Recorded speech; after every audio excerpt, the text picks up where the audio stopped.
3. Chance of a Lifetime. Chapter 20. The Center of the Lotus. When you go deep enough, far beyond the depths that any mind could fathom, you'll find a spot in existence in which all souls recognize as the very bottom. That's where I think I was, and after many years, many months, and many days, I had no choice but to surrender and let go of everything I had ever known. Give up the memories, release the fears, and remember that the only way is up, because a new beginning is near. Could I recognize that a higher power had been guiding me this entire way? And even without her voice, there was something I could hear the silence say. It was down here when I first discovered perfect emptiness. This space was a departure from all I'd ever known, and yet I was still aware of each moment even though I had nowhere to go. And so I released everything back to the earth and submitted to the bottom of the very below. Waiting and listening, an echo began to approach. The vibration grew louder when a woman finally spoke. "Emptiness is the womb of all compassion," she whispered. But to whom and for what? Perplexed by the idea, the darkness covered everything I could see, and even the pressure was only here to dispose of my separate senses. So if anything, then what was left of me? The body was just a vehicle, a place where memories had come and gone. But this new space was fertile ground, the territory from which all life spawns. Yes, in the very beginning we are born from emptiness. It starts from a blank place.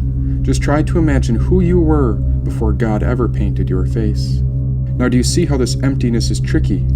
A bit like a waiting game. Because in the very beginning it starts blank before you ever knew your name. This is where seeds are planted in the dirt, a place where new life sprouts to grow. This was after they had said goodbye to me, but it was long before anyone said hello. But where was this, I wondered?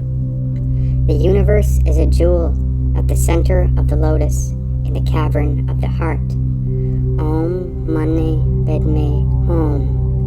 There she was, beside me all along, and I felt the Mother of Earth holding me from all sides, proving that my soul did in fact belong.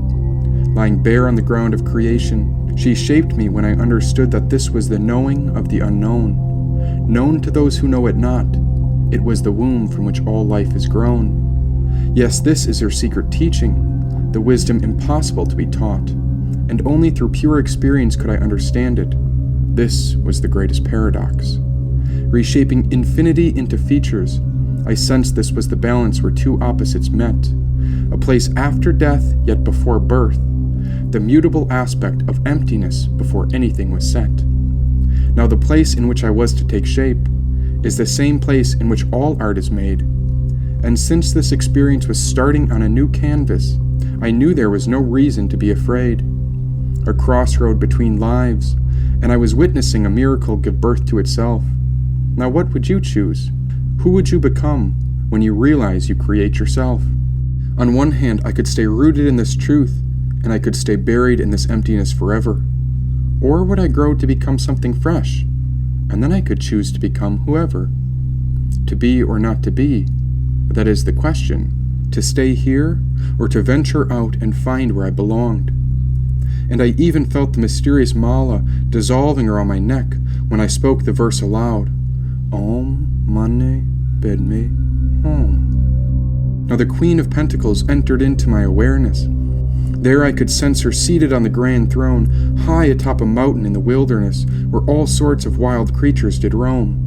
Even I was among the animals of her perfection, and there stood the Father offering loving affection. Then I noticed her face in this vision. It was loving awareness, forbidding any sort of rejection. Our gaze was so soft and beautiful. Her heart was vivid and tender, and waiting in her hands was a glowing pentacle. The sacred jewel sparkled with the vigor of all life's splendor. The Mother's pentacle, I remembered. I am called to retrieve that jewel of life, and there it is within her heart. At that moment, something miraculous changed. My essence split open as a seedling emerged in the center of the earth.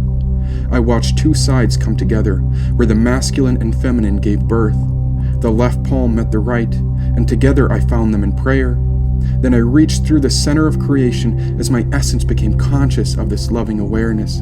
Pointing my arms upward, I realized this was not I, but rather a sacred offering both my parents had given up and passed down to me. Through them, I was God's child, a miracle of this earth. These hands lifted me higher when I began to cry out of joy, and from those tears I was able to nourish the seed of life that was given to me. And so I decided that I would continue onward. I'd do anything to retrieve the mother's jewel. With this newfound knowledge, I began to understand how each and every moment was heaven. This life was a gift, and I could feel a new body beginning to form around me. Thus my essence began to hum a sacred song. All the chaos I'd ever felt brought me into peace and purity. Here I discovered the beginning of life, and this truth was so pure and so perfect that all I felt was everlasting peace. And so it went.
La la la la la la.